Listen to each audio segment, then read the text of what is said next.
আমরা কারোর নীরবতাকে তার দুর্বলতা ভেবে বসি। হতেই পারে সেই ব্যক্তি উত্তর দিতে চাইছেন না, হতে পারে অন্য কোনো কারণ আছে যা আমরা বুঝতেই পারছি না। সেই জন্য তাকে দুর্বল ভেবে নেওয়া অনুচিত। দেখতে গেলে এই বিশাল সমুদ্র এও কিন্তু নীরব, শান্ত হয়। কিন্তু যখন সে রুদ্র মূর্তি ধারণ করে তখন কি হয়? সমগ্র সংসারকে বিনাশের পথে নিয়ে যায় এই সমুদ্র, প্রলয় সৃষ্টি করে। সেই জন্য কারোর সহ্য শক্তিকে দুর্বলতা বলে মনে করবেন না। কারণ যদি এই নীরবতা নিজেকে ভেঙে বেরিয়ে আসে, তাহলে তা বিনাশের সমস্ত সীমা পার করে যেতে পারে। তাই এই নীরবতাকে সবসময় বুঝুন, সবসময় একে সম্মান করতে শিখুন, আর আমার সাথে ভালোবেসে বলুন, রাধা রাধা। কখনো কোনো চাতক পাখিকে দেখেছেন? কথায় আছে যে বছরে মাত্র একবার সে তার তৃষ্ণা মিটিয়ে থাকে, আর তাও আকাশে ভেসে থাকা মেঘের দ্বারা ঘটানো বৃষ্টির জলের ফোঁটা থেকে। আর কোথাও থেকে সে তার তৃষ্ণা পূরণ করে না। সারা বছর সে নিদারুণ গরম সহ্য করে, তীব্র শীতও সহ্য করে, শুধু এই আশা নিয়ে যে বছরে একবার অন্তত সেই মেঘের ঘন ঘটা হবে, বৃষ্টি হবে, আর সে তার তৃষ্ণা নিবারণ করবে। এটা আসলে কি?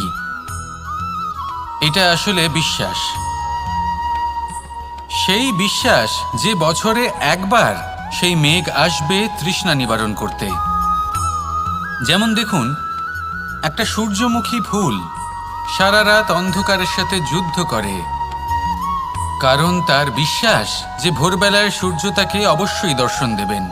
সেটাও বিশ্বাস ছিল যার উপর ভরসা করে মনু একটা নৌকা নিয়ে বেরিয়ে পড়েছিলেন এবং সমস্ত সৃষ্টিকে প্রলয়ের হাত থেকে বাঁচিয়েছিলেন।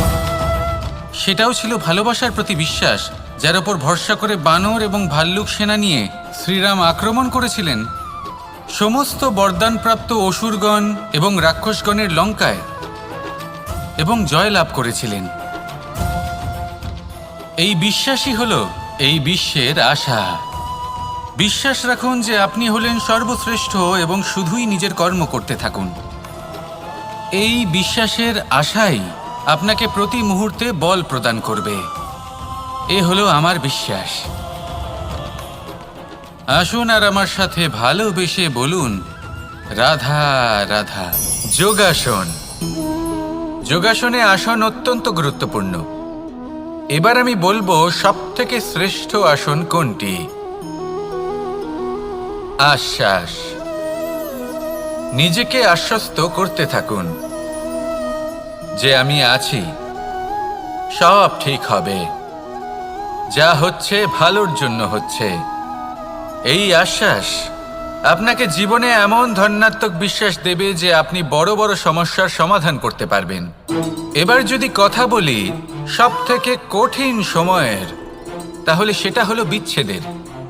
যা মা সীতাকে সহ্য করতে হয়েছে শ্রীরামের জন্য, রাধা কৃষ্ণকেও সহ্য করতে হয়েছে।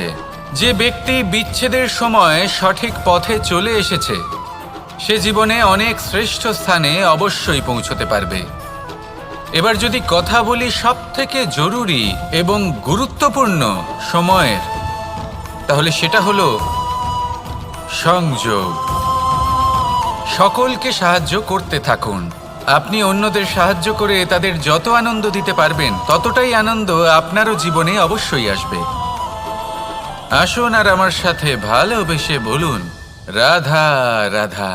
সংসারে সকলে উঁচুতে উঠতে চায়, কেউ নত হতে চায় না। সবাই এটা মনে করে যে নত হওয়ার অর্থ হলো তাদের আত্মসম্মান এবং অহংবোধের বিরুদ্ধাচরণ করা। তাদের মনে হয় যে যদি আমরা নত হই, সংসার আমাদের দুর্বল মনে করবে, তাদের শৌর্য এবং তাদের ব্যক্তিত্বের অপমান হবে। কিন্তু এটা কি সত্যি? প্রত্যেকবার নত হওয়ার অর্থ কি সম্মানহানি হওয়া? কখনোই নয়। আপনি নিজের জীবনকেই দেখে নিন। আপনার কোনো অমূল্য জিনিস যদি নিচে পড়ে যায়, তাহলে তাকে কিভাবে তোলেন? সেই বস্তুকে তোলার জন্য আপনাকে নত হতেই হবে। আপনি বড়দের আশীর্বাদ কিভাবে লাভ করেন? আপনি নত হয়ে তবেই তাদের আশীর্বাদ লাভ করতে পারেন, তাই না? ভেবে দেখুন, আপনি একটা পথে হাঁটছেন, আপনি দেখতে চাইছেন যে আপনি সঠিক পথে হাঁটছেন কিনা, পায়ের নিচে কাঁটা পড়ে আছে কিনা। কিভাবে দেখবেন? আপনাকে সেই মাথা নত করেই দেখতে হবে। এর অর্থ কি? অর্থ খুব সহজ। প্রত্যেকবার নত হওয়া অনুচিত নয়, সেটা কোনোভাবেই সম্মানহানি নয়। পরিস্থিতি অনুসারে এবং যেখানে প্রয়োজন আপনি নত হতে শিখে গেলে আপনি অনেক কিছুই লাভ করতে পারবেন। জ্ঞান, মান, গুণ, বিশ্বাস। সেই জন্য প্রয়োজন এবং পরিস্থিতি অনুসারে নত হতে শিখুন, এতে অনুচিত কিছুই নেই। আত্মসম্মান থাকা অত্যন্ত প্রয়োজনীয়, কিন্তু তা যেন কখনো অহংকারে পরিণত না হয়। এই বিষয়ে অবশ্যই নজর রাখবেন এবং আমার সাথে ভালোবেসে বলবেন, রাধা রাধা। আমাদের জীবনে অনেক ধরনের ব্যক্তি এসে থাকেন। কেউ কেউ আমাদের সাথে থেকে যান, কেউ আমাদের থেকে দূরে চলে যান। কেউ ভালো মানুষ হন, কেউ খারাপ মানুষ।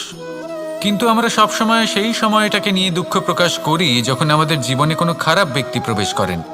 তারা আমাদের খারাপ অনুভূতি দেন, দুঃখ দেন, কষ্ট দেন। আমরা সবাই তাকে ভালো মন্দ কথা বলি। কিন্তু কেন?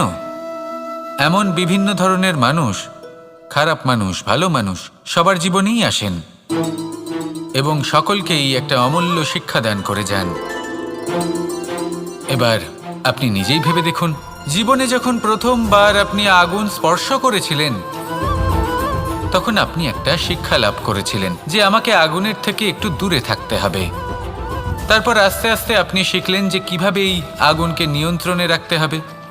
তারপর আপনি শিখলেন যে কিভাবে নিজের জীবনে তাকে প্রয়োগ করতে হবে, তা সে অন্ধকারে প্রকাশ লাভ করার জন্য হোক বা খাবার বানানোর জন্য। সেইভাবেই কোনো খারাপ ব্যক্তি যখন আপনার জীবনে আসে কোনো শিক্ষা দিয়ে যান, তার প্রতি কৃতজ্ঞ থাকুন। তার বিষয় খারাপ ভাবার বা খারাপ অনুভূতি নিয়ে থাকার কোনো প্রয়োজন নেই। সেই শিক্ষা লাভ করুন, ইতিবাচক মনোভাব নিয়ে জীবনের সামনে এগোতে থাকুন। কেউ নেই যিনি আপনাকে বাধা দিতে পারেন। আসুন আমার সাথে ভালোবেসে বলুন, রাধা রাধা। অনেক সময় আমরা জীবনে অনেক মানুষকে এমন বলতে শুনে থাকি যে আমি অসফল হয়েছি কারণ আমার সময় ভালো যাচ্ছিল না।